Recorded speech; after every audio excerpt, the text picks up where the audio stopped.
2050 সাল। একদিন বল্টু রাস্তা দিয়ে হেঁটে যাচ্ছিল।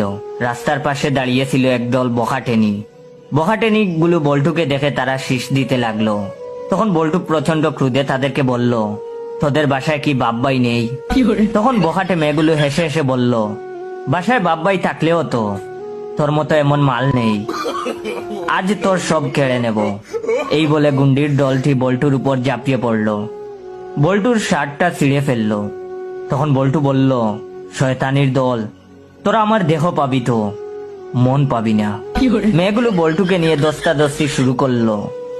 এর মধ্যেই এলাকার বিদ্রোহী নারী সানি লিওন এসে পড়লো আর সবাইকে ধমক দিয়ে বলতে লাগলো, আর একটা টুক্কা যদি এই ছেলেটার উপর পড়ে তাহলে তোদের সবাইকে জানে মেরে ফেলবো। এই বলে বিদ্রোহী নারী সানি লিওন ওর ওড়নাটা বল্টুর দিকে ছুঁড়ে দিল। বল্টু ওড়নাটা দিয়ে নিজের শরীর ঢেকে ফেললো আর সানি লিওন তাদেরকে মারতে শুরু করলো। টিসুম টিসুম টিসুম।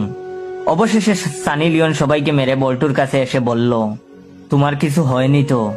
তখন বল্টু নিচু গলায় বলল, আপনি এখানে যথাসময়ে না আসলে আমার কি যে সর্বনাশ হতো।